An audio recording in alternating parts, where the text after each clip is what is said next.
only way na ma-convert nila yan, drama na yan, into 2028 election is kailangan nilang bakbakan to, magdrama ng ganito, at gumawa ng eksena at umiyak. Yan ang gagawin namin, gaya ng gagawin nila. Ngayon, ang problema, nadala ang tao, maiyak ang tao, sumayaw sa indak ng kanilang mga kalokohan. Okay. Ang tanong ko sa taong bayan, may mapapala ba ang bansang Pilipinas kung magkataon maupong presidente yan? Ako pare, tatapatin ko kayo. Boss Mike, Yolo, Parin Tiger.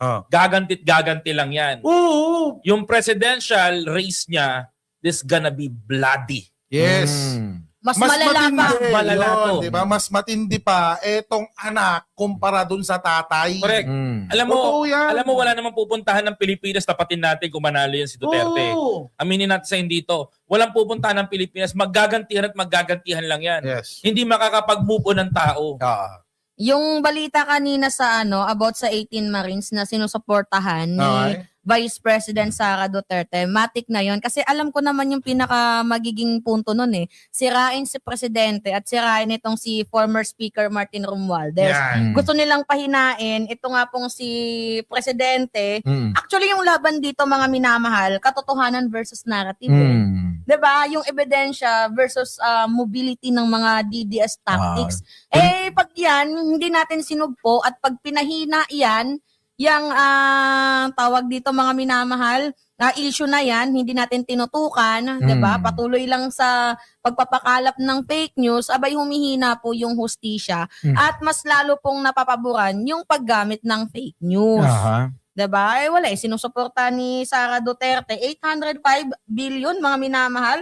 Wala man lang records ng bangko. Diba? Walang records ng yung tunay na witness. Parang Orly Gutesa din yung atake na dinala lang ni Marcoleta, diba? Diyan sa Senado, galing kay Mike Defensor. Napaghalataan natin na itong si Orly Gutesa mga minamahal ay dati ding Philippine Navy. Ano yan? Recruitment? Ni-recruit din ni Orly Gutesa? Yun nga ang problema kasi nga daw hindi naman lahat ng mga pinakilalang mga Marines Marines o kaya Navy. Yes.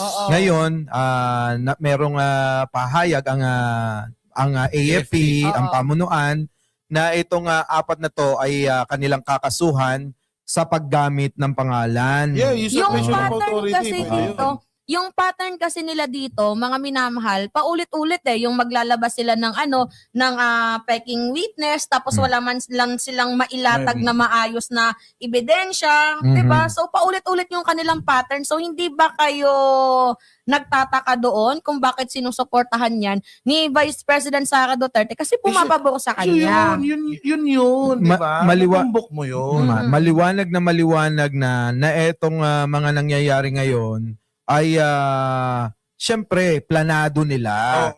Pero mo pati ICC tinarget nila. Na di umano tumatanggap din. Tapos may dalang babae pa doon. Ito pa Boss Mike, ito pa matindi.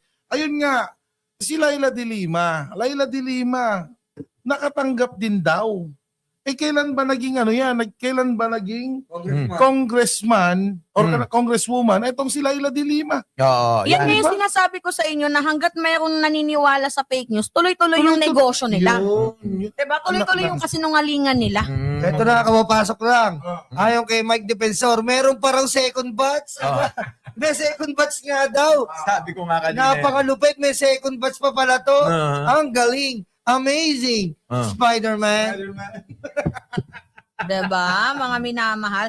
Tandaan natin ang katotohanan hindi dapat dinadaan sa sa maleta, 'di ba? Dapat dinadaan 'yan sa kredibilidad, hindi dapat dinadaan sa mga uniform personnel, yung mga pa-press con effects, dapat dinadaan po 'yan mga minamahal sa credibility. Kung meron man silang ebidensya, dalhin sa korte. Eh di kung wala, tigilan nila ang panlilin lang. Hindi tama yun, yung nanlilin lang sila Ano yan, Marcoleta? Mapanlin lang? Diba? Puro propaganda? Speaking of Marcoleta, mga kababayan, kasi etong si Rodante Marcoleta, gustong, gustong nagre-request na Boss Mike, na ipa-strike out yung kanyang statement, diyan sa may commission on appointment, na i-give up yung Kalayaan Island Group or yung KIG.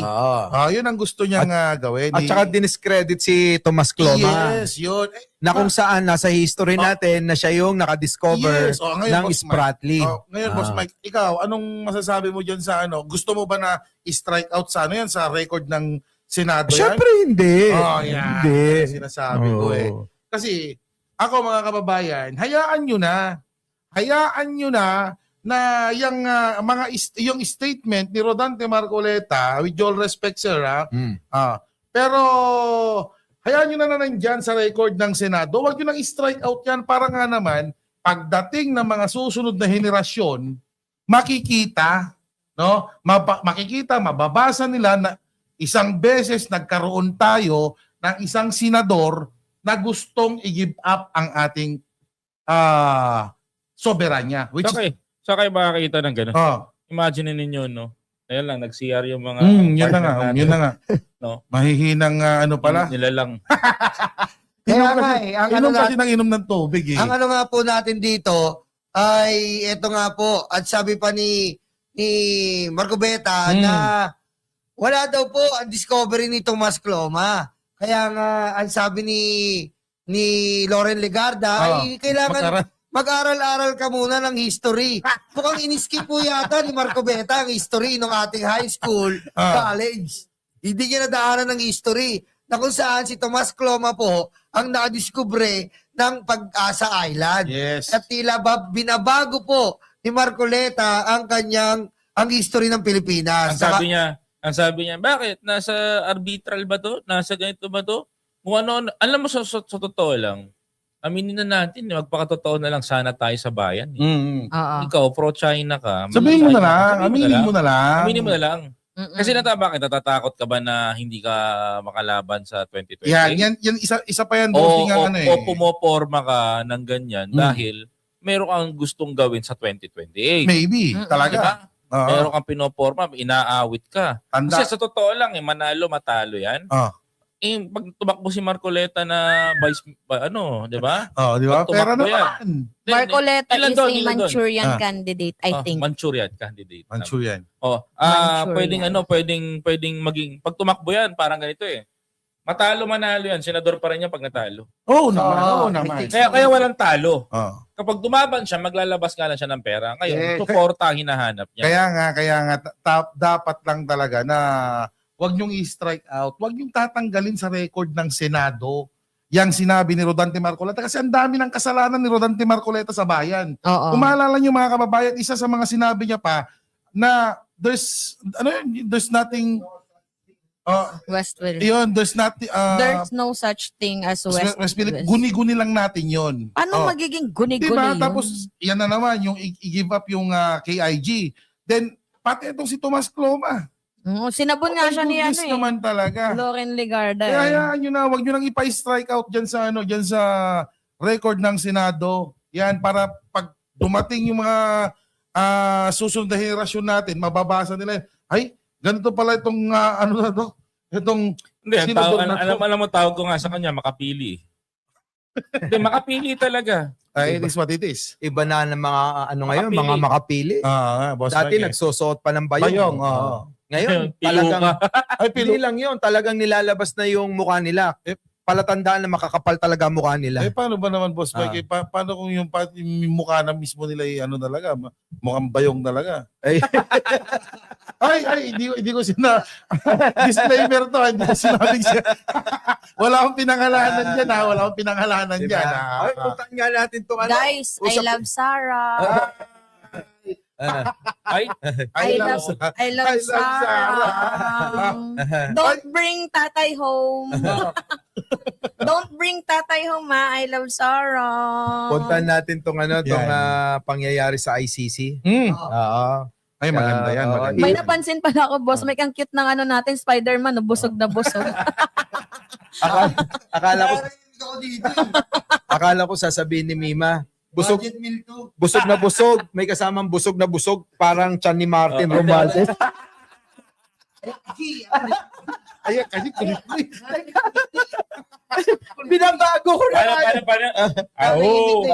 Uy, hindi pa Oo. pumayat. Uy, sabi mo, Boss Mike, pumayat na siya. Oo nga. Pero naalala ko kasi nung dating nakita ko siya. Gusto niyo ba ng wild meal rice? Pag-usapan na natin yung ICC. Eh?